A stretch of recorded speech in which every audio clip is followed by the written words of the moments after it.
Thank you. Wow, this is amazing. It's been months. I've not attended any of the sessions right here. आज ground पढ़ाने जा रहा हूँ काफ़ी दिनों बाद ऑलमोस्ट शायद 1.5 साल 2 साल हो गए होंगे इस बात को। जो लोग यहाँ नए मतलब जो लोग नए हैं उनके लिए मैं इंट्रोड्यूस करना चाहूँगा अपने आप को। मेरा नाम हरिंदर सिंह है एंड मैं यहाँ का एक स्टूडेंट हूँ और एक साथ साथ एक ट्रेनर के तौर पे भी काम करता हूँ। और मुझे ना बहुत एनर्जी मिलती है अगर आपके चेहरे पे स्माइल रहती है तो ओके मुझे बहुत हिम्मत मिलती है, मुझे बहुत ताकत मिलती है, मुझे बहुत खुशी होती है जब भी मैं मुस्कुराते हुए चेहरों को देखता हूँ एक सामने। तो इसलिए ये सिर्फ मेरे लिए ना करें, अपने चेहरे का ख्याल रखते हुए भी करें क्योंकि आपका चेहरा भी मुस्कुराता हुआ अच्छा लगता है। ओके गाइस, सो टेंसेस होते क्या हैं? इंग्लिश एक भाषा है, उसके पीछे का जो बहुत सिंपल सा कॉन्सेप्ट है जैसे कि A to Z अल्फाबेट्स का गेम है सारा। अल्फाबेट्स को अगर सही कॉम्बिनेशन में रखा जाता है तो वर्ड्स बनते हैं और वर्ड्स हमने खुद से नहीं बनाए, इवॉल्व हुए हैं कई हजार सालों में। जैसे कि एक भाषा इवॉल्व होती है, विकसित होती है, वैसे ही इंग्लिश लैंग्वेज भी विकसित हुई है कई हजार सालों के अंदर में, राइट? अल्फाबेट्स को अगर ठीक कॉम्बिनेशन में रखा, जैसे कि GO एक वर्ड है लेकिन हमने खुद से नहीं बनाया, समय की जरूरत के हिसाब से जब अंग्रेजी भाषा का विकास हो रहा था तब लोगों ने इसको बोला कि गो मतलब ऐसा जब बंदा मूव करेगा तो गो हो जाएगा। वो लॉजिक समझ आ रहा है? कुछ ऐसा रहा होगा। ईट की बात रही होगी तो कुछ खाने की बात करने चाह रहे होंगे तो उस टाइम पर वो गो नहीं बोल सकते थे क्योंकि गो उन्होंने वर्ड चूज किसके लिए किया था? जाने के लिए। हाँ, वैसे ही तो वर्ड्स जो है अल्फाबेट से बनते हैं। वर्ड्स को अगर सही पैटर्न में रखा जाए, सही कॉम्बिनेशन में अगर वर्ड्स को रखा जाए, वर्ड्स को अगर सही कॉम्बिनेशन में रखा जाए, एक के बाद एक अगर सही डायरेक्शन में रखा जाए तो एक सेंटेंस बनता है, लेकिन सही। एग्जाम्पल के तौर पे अगर मैं कहूं कि आई गो एम ING, ये सेंटेंस गलत है। सेंटेंस का गलत इसलिए है क्योंकि इसके पीछे एक व्याकरण का रूल अप्लाई किया गया है, ग्रामर का रूल अप्लाई किया जो कहता है कि सबसे पहले आता है सब्जेक्ट, उसके बाद आती है हेल्पिंग वर्ब, फिर आता है वर्ब और फिर आते हैं ऑब्जेक्ट। सब्जेक्ट मतलब जिसके बारे में आप बात करते हो। अगर मैं अपने बारे में बात करूंगा तो मैं बोलूंगा हरिंदर इज स्पीकिंग। अजीब लगेगा हर बार, तो इंग्लिश में बोला आप उसको प्रोनाउन के तौर पे आई बोल सकते हो। अगर आप किसी मैं इनके बारे में बात करना चाह रहा हूं और इन सबसे, तो मैं कहूंगा ही। मैं आपसे बात कर रहा हूं लेकिन मैं इनके बारे में बात कर रहा हूं तो मेरे लिए होंगे ही। अगर मैं किसी लड़की के बारे में बात करूं तो मैं बोलूंगा शी। और मैं सिर्फ आपसे बात करते हुए कुछ बोल रहा हूं कि आप लोग ऐसे हो मेरे लिए, यू। और अगर मैं अपने आप को इंक्लूड कर दूं तो वी। और एक से ज्यादा लोगों की बात हो तो दे। पास में हुई तो दीज और दूर हुए तो दीज और दोज, जैसे कि दिस और वहां पर पीछे दैट। राइट गाइस और नॉट? नंबर्स अगर ज्यादा हो लोगों का तो हम बोलेंगे दीज और अगर ज्यादा दूर हुए लोग तो क्या बोलेंगे हम? दोज। ये है सब्जेक्ट्स। इसके बाद आती है हेल्पिंग वर्ब की कहानी। हेल्पिंग वर्ब क्या है guys? Helping verb. Helping verb का मतलब क्या हुआ? जो वर्ब को मदद करने वाली वर्ड्स, ये कहा जा सकता है। इनका कॉन्सेप्ट, इनका कॉम्बिनेशन काम किस तरह करता है ये समझना बहुत जरूरी है हम सबके लिए। Is, am, are, was, were, has, have, had, will, shall, can, could, may, might, must, ought to, ये सब हेल्पिंग वर्ब्स हैं। इनका जो बेसिक सा फंडा रहता है ना वो ये रहता है कि ये इमोशंस इनके अंदर छुपे होते हैं, इनके अंदर टाइम छुपा होता है। जैसे कि अगर मैंने बोला आई एम, तो एम सुनने के बाद आपके दिमाग में जाता है कि प्रेजेंट की बात की जा रही है। अगर मैं कहूं कि आई वॉज इन मार्केट, अगर मैं यहां से वॉज हटा दूं तो आई इन मार्केट से आपको नहीं पता लगा अभी तक कि प्रेजेंट की बात है, पास्ट की बात है या फ्यूचर की बात है। मतलब अगर मैं बोलूं आई इन मार्केट, सो आपको अभी तक से नहीं पता लगा है कि क्या बोला गया है। यहां पे अगर मैं रख दूं एम, ये प्रेजेंट हो गया। अगर रख दूं वाज, लॉजिक बहुत सिंपल है। इसका मतलब कि टाइम को इंडिकेट करने के लिए हेल्पिंग वर्ब का यूज किया जाता है। जैसे कि हम हिंदी में बताते हैं, मैं मार्केट जा रहा। देखा, किसने कहा हूं, किसने कहा था? क्योंकि नहीं पता लग रहा अभी तक। सेंटेंस के एंड में पता लगता है। किसमें? हिंदी में। हिंदी में सेंटेंस के एंड में बताते हैं मैं तुमसे मिलूंगा, फ्यूचर। मिला था, पास्ट। मिल रहा हूं, प्रेजेंट, सेंटेंस के एंड में। इंग्लिश में हमेशा सब्जेक्ट के बाद पता लग जाता है। इंग्लिश में हमेशा हेल्पिंग वर्ब क्लियर कर देती है कि मैं किस सेंस की, किस इमोशन की बात कर रहा हूं। लॉजिक समझ आ रहा है गाइस? हेल्पिंग वर्ब के बाद का जो गेम होता है, हाँ, हेल्पिंग वर्ब में टाइम के साथ साथ इमोशंस की बात भी होती है। जैसे कि शुड। मॉडल्स हेल्पिंग वर्ब्स, जो टेंसेस के जो हेल्पिंग वर्ब्स हैं और जो मॉडल्स के जो हेल्पिंग वर्ब्स होते हैं, डिफरेंस सिर्फ इतना ही होता है कि टाइम के साथ साथ इमोशंस को लेकर भी आते हैं। कौन? मॉडल्स के हेल्पिंग वर्ब। जैसे कि शुड सुना आपने, SHOULD, शुड। तो अगर आपने बोला यू शुड स्पीक, तो शुड के साथ में ना एक भाव है प्रेजेंट का, उसके साथ एक और इमोशन है, वो ये है कि सजेशंस की बात की जा रही है, सुझाव की बात की जा रही है। सुझाव मतलब होता क्या है, जब आपको लगे कुछ करना ठीक है और आप बोलो लोगों को करने के लिए। जैसे कि आप मुझे बोले कि भैया आपको ना क्लास लेनी चाहिए रोज, तो आपके अंदर कौन सा इमोशन आया है? नहीं, इंग्लिश को हटा देते हैं अभी। कौन सा सुझाव आपके दिमाग में, कौन सा इमोशन है? सजेशन का इमोशन है ना। आपके दिमाग में आया कि भाई मुझे सुझाव देना है भैया को ये बात का। अगर आप मुझे चिल्ला के बोलोगे तो आप ये बोलोगे आपको पढ़ाना चाहिए, नहीं बोलोगे आप, ओए पढ़ाया कर, ऐसे बोलोगे आप। मतलब आपकी टोन, आपके इमोशंस में चेंजेस आएंगे, राइट? सिमिलर पैटर्न पे should, would, can, could, may, might, must, ought to, ये सभी हेल्पिंग वर्ब्स हैं जिनके साथ में कुछ इमोशंस जुड़े हुए हैं, राइट गाइस नॉट? सो ये है गेम हेल्पिंग वर्ब का, सॉरी सब्जेक्ट के बाद हेल्पिंग वर्ब का। वर्ब क्या करता है? वर्ब ना एक्शंस के बारे में बताता है। Go, come, teach, learn, speak, dance, appreciate, criticise, disappoint, ये क्या है? ये वर्ब्स हैं। इनमें ना आप जब बताना चाहते हो कि क्या घटना घटी है उसके बारे में बता दो। जैसे एग्जाम्पल के तौर पे मैंने ना मार्कर पकड़ा हुआ है, तो पकड़ना होल्ड है, ये एक वर्ब है, एक्शन है ये। मैं क्या हूं?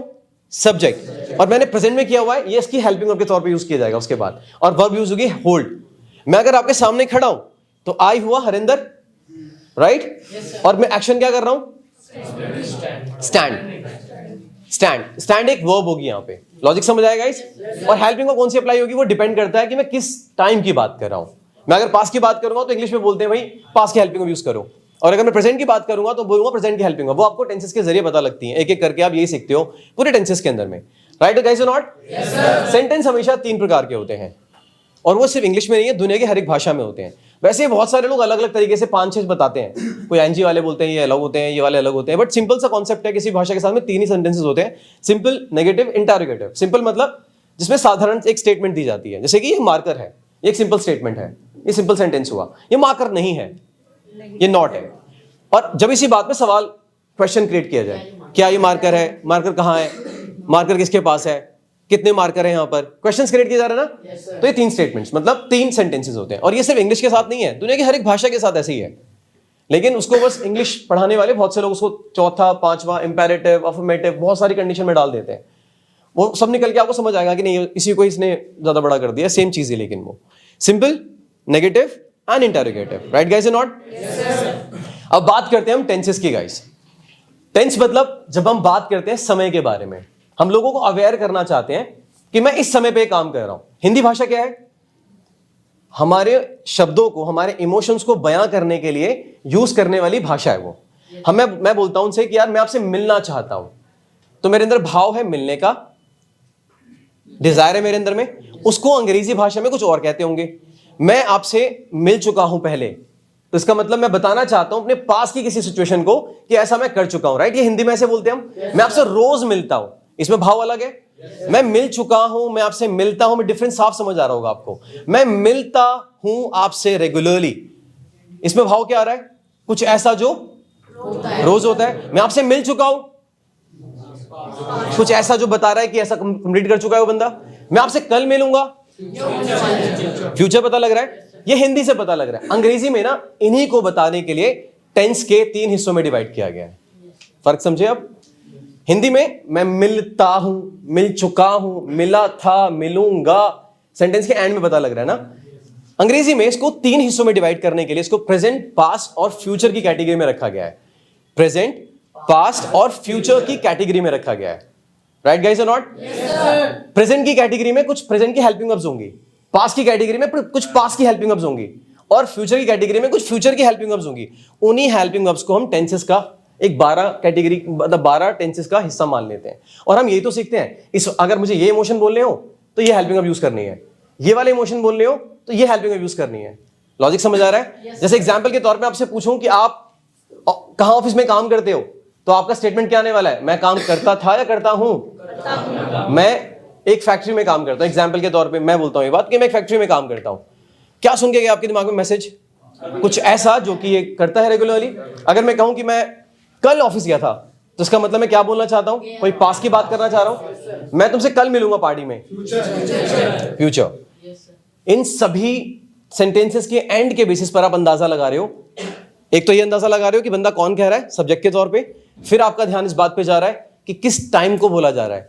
अगर वो बोलता है कि मैं मिलूंगा तो मतलब फ्यूचर, मिलता हूं रेगुलर, मिला था पास्ट। इंग्लिश में भी ऐसे ही डिवाइड किया हुआ है अलग अलग हेल्पिंग वर्ब्स के यूज के साथ में। इंग्लिश बोलती है कि सीधा वर्ब की फर्स्ट फॉर्म यूज करो जब बात करनी हो रेगुलर इंसिडेंट्स के बारे में। रेगुलर इंसिडेंट्स हिंदी में हम कैसे यूज करते हैं? एंड में सेंटेंसेस के हम तातीते ढूंढ रहे होते हैं। वो हिंदी है, हमने जब सीखी थी ना हिंदी तो हमारे ध्यान में कभी भी तातीते नहीं था, क्योंकि हम ना सुनते थे सिर्फ, और हमारा ब्रेन उसको ऑब्जर्व करता था, और ब्रेन ने जो सुना है ना वो जबान पे धीरे धीरे एक प्रोसेस के बाद आने लग जाता है। राइट और नॉट? दुनिया की किसी भी भाषा को इन इंस्टीट्यूशन से नहीं सिखाया जा सकता। मैं खुद ये बात कहता हूं, बर इंग्लिश एकेडमी के एक ट्रेनर के तौर पे काम करने के बावजूद ये बात कह सकता हूं कि किसी भी भाषा को अगर ढंग से डेवलप करना है तो उस भाषा को आपको 3 महीने में अंग्रेजी बोलना सीखे ऐसे किसी कॉन्सेप्ट के बेसिस पे नहीं सीखा जा सकता। सीखने का एक सिंपल सा कॉन्सेप्ट है, उस भाषा को सिर्फ सुनना स्टार्ट कर दो। आपका ब्रेन हर एक चीज को सुन सकता है, समझ सकता है, अडॉप्ट कर सकता है, जबान पे लेके आ सकता है, जो भी आपका कान सुनता है। जो भी चीज आपका कान रेगुलरली सुनेगा वो हर एक चीज आपकी जबान बोल सकती है और आपका ब्रेन उस पर एक्सरसाइज कर सकता है। आप सभी को बहुत सारे गाने पंजाबी के आते होंगे, बहुत सारे गाने भोजपुरी के आते होंगे, बहुत सारे हरियाणवी भी आते होंगे। मतलब आपके ब्रेन ने जब जब जो गानों को सुना है उन गानों को रिपीट किया है बार बार। देखा आपने इस बात पे गौर किया? सिमिलर पैटर्न पे दुनिया की किसी भी भाषा को सुनने का जो बेस्ट तरीका होता है वो होता है लिसनिंग के जरिए। अगर आप किसी बच्चे को घर में देखें, उस घर में जो चीजें यूज हो रही होंगी ना, बच्चा वो बोलना स्टार्ट कर देता है। लॉजिक और नॉट? तो सिमिलर पैटर्न पे अगर आप ऐसे किसी को भी लैंग्वेज को इंप्रूव करना है ना, तो बहुत ज्यादा ग्रामर के फंडास में अगर आप उतरोगे तो आप हर एक जगह पर ही सोचोगे मैं ए लगाऊं, एन लगाऊं, दा लगाऊं, ऑन लगाऊं, इन लगाऊं। इस तरह से आप अपनी इंग्लिश को ना कंफ्यूज बना दोगे, ब्रेन को बार बार बोलोगे करेक्ट बोल, करेक्ट बोल, और जिसके चलते आप कोशिश करना बंद कर दोगे। इसीलिए यहां पढ़ाने से पहले मैं आपको साफ साफ कहना चाहता हूं कि आपको अपने ब्रेन को सुनने के लिए ट्रेन करना होगा लगातार। अगर आप इस 1 घंटे के अलावा 23 आवर्स में, अपने 23 आवर्स में अगर आप उसमें से करीब 1.5 से 2 घंटे या 2.5 घंटे अपने ब्रेन को लिसनिंग हैबिट में ट्रेन कर लो, तो आप जो इंग्लिश में 1 घंटे में इंप्रूव करते हैं ना, शायद 3 टाइम्स आप जल्दी इंप्रूव कर जाएंगे जो चीज आप 3 महीने में इंप्रूव करने वाले हो या 6 महीने में इंप्रूव करने वाले हो। इतना इंपैक्ट होता है सब चीजों का। आप सोच के देखो कि मैं क्या बात कर रहा हूं, मैं एक साइंटिफिक बात कर रहा हूं कि आपका ब्रेन जो सुनता है ना वो हर एक चीज को, हैबिट को डेवलप कर सकता है। जैसे कि डिमोनेटाइजेशन का वर्ड किसको नहीं पता था पहले? शायद सबको पता है, क्योंकि 2016 में ये वर्ड इंट्रोड्यूस हुआ था इंडिया के अंदर में।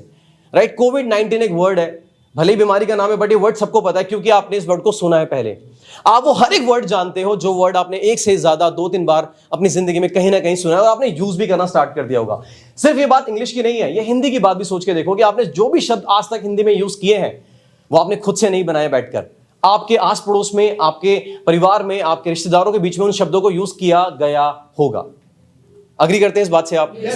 सिमिलर पैटर्न पे इंग्लिश का भी सेम कॉन्सेप्ट वर्क करता है। अगर आप अपने ब्रेन को ट्रेन कर सके रेगुलर बेसिस पे 2 से 2.5 घंटे के सुनने के लिए, तो आपका ब्रेन धीरे धीरे लैंग्वेज को अडॉप्ट करने लग जाता है। शुरुआत में ऐसा लगेगा नहीं आ रहा है समझ, बट धीरे धीरे ब्रेन ना अपनी जो फिलर्स होते हैं, जो गैप्स होते हैं ना, उनको फिल करना स्टार्ट कर देता है।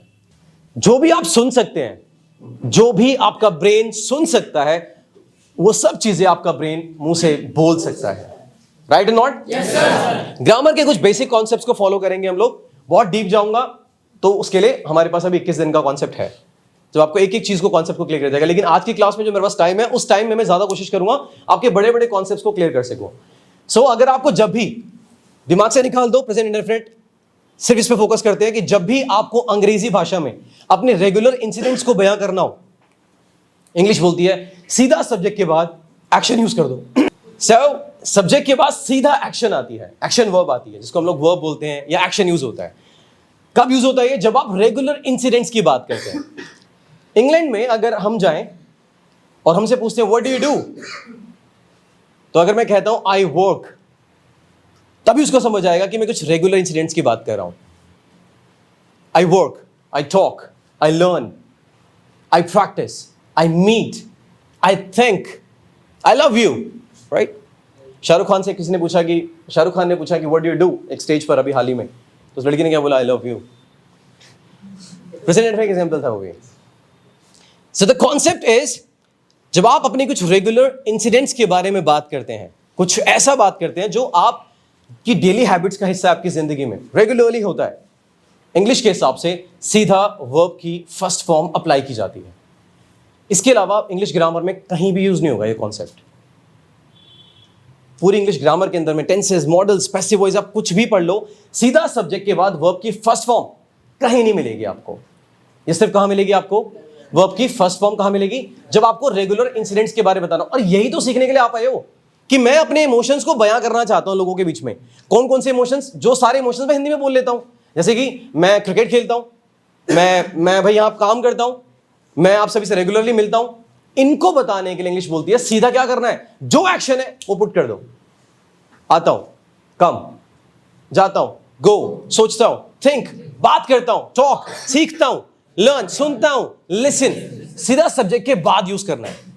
कोई ज़मार नहीं, कोई वाज वर्ब नहीं, कोई हैज हैव नहीं, कोई विल शैल नहीं, कुछ हेल्पिंग वर्ब नहीं, सीधा वर्ब की first form. I go, sentence complete है। आई वर्क, सेंटेंस कंप्लीट है। I think about you, sentence complete है। कोई पूछता है where do you work? I work in a factory, sentence complete है। आई वर्क, सेंटेंस कंप्लीट है, right? जहां भी करते हो, in a factory, in a club, in a tuition, in an academy, in an international company, whatever it is. I study, right? I study, that's it, sentence complete है। I work, right? I think, I learn, I love my kids, right? I spend my time. जो भी आप regular करते हैं उन emotions को मत सोचो प्रेजेंट इंडेफिनिट है ये बाद में बना था, पहले भाषा बनी होगी, ग्रामर बाद में आई होगी। समझो उस बात को समझो कि जब अंग्रेजी भाषा बनी होगी तो पहले शब्दों को फोकस किया गया होगा इमोशनली, उसके बाद में ग्रामर उसके अकॉर्डिंग बनाई गई होगी। अच्छा इसको ऐसे बोल रहे हैं, फर्स्ट फॉर्म लगा देते हैं यहाँ पे, तभी तो समझा पाएंगे लोगों को। लॉजिक समझो, ग्रामर पहले आई या इंग्लिश पहले आई होगी?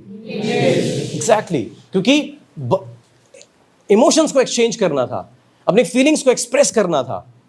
या ग्रामर सीखने बैठते सारे अंग्रेज एक साथ, उन्होंने पहले भाषा को अडॉप्ट किया होगा, फिर भाषा के हिसाब से उन्होंने देखा हम ऐसे बोलते हैं और लोगों को फैलाना है हमें इस भाषा को, तो हमें ये ग्रामर को इंट्रोड्यूस करना होगा। लॉजिक समझ आया? तो जब भी आप अपने रोजाना के बारे में, अपने डेली हैबिट्स के बारे में, रेगुलर इंसिडेंट्स के बारे में बात करना चाहे, इंग्लिश ग्रामर बोलती है रेगुलर हैबिट्स में वर्ब की फर्स्ट फॉर्म यूज होती है, राइट? वर्ब की first form. Go, talk, learn, speak, dance. Simply बोलो, जैसे पहनता हूं, आई वेयर। खेलने के लिए प्ले, नाचने के लिए dance. It's not dance, it's dance. आजकल दिव्यांग की वीडियो देखा करो आप लोग। मैं भी उनसे सीखता हूं। Say I dance, I learn, I practise, I meet, I talk, right? जब भी आपको रोजाना के इंसिडेंट्स के बारे में बात करनी हो, रोजाना जो चीजें आपकी जिंदगी में होती है उनको बताना हो, इंग्लिश बोलती है वर्ब की फर्स्ट फॉर्म अप्लाई करो, दैट्स इट। ये प्रेजेंट इंडेफिनिट है, पास्ट परफेक्ट है, मुझे मतलब नहीं इस बात से। अगर आपको मतलब है इस बात से कि मेरे को ये बताओ प्रेजेंट इंडेफिनिट है, तो मुझे हाथ खड़ा कर दो। किसी को मतलब है इस बात से कि कौन सा टेंस है ये, कौन सा टेंस नहीं है? आपको भाषा सीखनी है, उसको ऑपरेशन नहीं करना है। क्योंकि अगर इसमें उतरने की कोशिश करोगे तो बहुत सारी चीजों में कम से कम 6 महीने लगेंगे। ग्रामर इतनी आसान भी नहीं है, आधे ज्यादा ट्रेनर्स को भी नहीं आती है। आप कहोगे ये तो छोड़ में बोल रहा है कैमरे पे। क्यों बोल रहा हूं? क्योंकि सच्चाई है ये। दुनिया में जो लोग किताबें लिखते हैं उनमें भी गलतियां होती हैं। मेरे पास बहुत सारी किताबें ऊपर रखी हुई है, उनमें ग्रामेटिकल मिस्टेक्स दिखा दूंगा मैं आपको, लेकिन वो ऑथर्स, एडिटर्स हैं वो। इसका मतलब समझे कि ग्रामर के अंदर इतने रूल्स हैं ना, हर एक एक्सेप्शनल रूल्स हैं जिनको आप सीखने उतरोगे तो कम से कम आपका 6 महीने 8 महीने सिर्फ ग्रामर खाएगी आपका। और आप यहां पर आप ग्रामर सीखने के पॉइंट ऑफ व्यू से कभी नहीं आए थे, आपने ग्रामर का रास्ता अपनाया क्योंकि आपको लगता है ग्रामर के जरिए इंग्लिश सीखेंगे हम, राइट? बट मैं बोल रहा हूं कि ग्रामर के इस फितूर को दिमाग से बाहर निकालते हैं, बेसिक कॉन्सेप्ट्स को फॉलो करते हैं, तब भी सीखा जा सकता है इंग्लिश को। उसका लाइव एग्जांपल हरिंदर सिंह है आपके सामने, और लाइव एग्जांपल आपके सारे ट्रेनर्स हैं। हमने नहीं पढ़ाया इनको ताती ते चुका चुकी रह रही, कभी नहीं पढ़ाया, ना कभी इस अकेडमी में पढ़ाया गया पहले। हमारे पास हमेशा से आसान तरीका है, हमेशा से आसान तरीका है यहाँ लिखने का। सिंपली आते ही और यहाँ पे रूल लिख दूं उसके बाद, ये ज्यादा आसान होगा मेरे लिए जितनी एनर्जी में लगा रहा हूं उस टाइम पर, क्योंकि आपके ब्रेन ना इससे फेल हुआ है हमेशा से। ताती ते चुका चुकी रह रही, ये ना रील्स पे ठीक लगता है और आपको लगता है अब आ गया, और जैसे ही आप रील बंद करते हैं चला भी गया। राइट और not? The simple and the straight concept is to understand first form use करो एंड टेंस कंप्लीट है आपका। बड़े बड़े सेंटेंस भी ऐसे बनते हैं. I work in a factory. I work in a factory with my friends. I work in a factory with my friends in New York. I work in a factory with my friends in New York at 5 o'clock. जोड़ते जाओ. यही तो होता है. मतलब आप बोलो कि मैं पढ़ता हूं, क्या बोलोगे? I study. मैं रात में पढ़ता हूं. I study at night. मैं रात में पढ़ता हूं दोस्तों के साथ. I study at night with my friends. मैं रात में पढ़ता हूं दोस्तों के साथ कभी कभार. I study at night with my friends sometimes. Sentence बड़ा ही तो है सेंटेंस. लॉजिक समझ आया? सारा गेम ना इन हेल्पिंग वर्ब को समझने का है. आई टॉक, मैं बात करता हूं, मैं आपसे बात करता हूं. आई टॉक टू यू, मैं बात करता हूं आपसे जब आप क्लास में आते हो. I talk to you whenever you come in class. Coming नहीं बोल सकते. लॉजिक समझ आ रहा है? वर्ब की फर्स्ट फॉर्म मतलब अंग्रेजी भाषा के साथ रेगुलर इंसिडेंट्स की बात होगी. रेगुलर इंसिडेंट्स आप कब बताना चाहते हैं लोगों को? बताएं आप कब बताना चाहते हैं? जब आप किसी को ये बताना चाहें कि मेरी जिंदगी में ऐसा कुछ होता है और आपसे कोई पूछेगा भाई बीर बाजार मार्केट कहां लगती है, वो जानना क्या चाहता है? आज ही लगी है, राइट? तुम कहां पढ़ने जाते हो, राइट? आज नहीं गए हो, कल नहीं गए हो भले ही, लेकिन आप एक ऐसी बात कर रहे हो जो आपकी जिंदगी का रेगुलर हिस्सा है, आपकी हैबिट्स को बताती है. राइट और नॉट? आप कहते हो कि मैं आपसे बहुत प्यार करता हूं. ये आज ही करा है आपने, भले ही आज ही किया हो, लेकिन सच्चाई मतलब एग्जाम्पल के जरिए तो इमोशंस पूरे हैं. आई लव यू, दैट्स इट. ये सेंटेंस होता है. आई love you, I like you, I adore you, ये सेंटेंस यूज करते हैं. कैजमार यूज करते हैं इसके बीच में. सीधा सब्जेक्ट वर्ब की first form, that's it. Sentence complete. Logic समझ आया? बात करते हैं वर्ब की सेकंड फॉर्म की.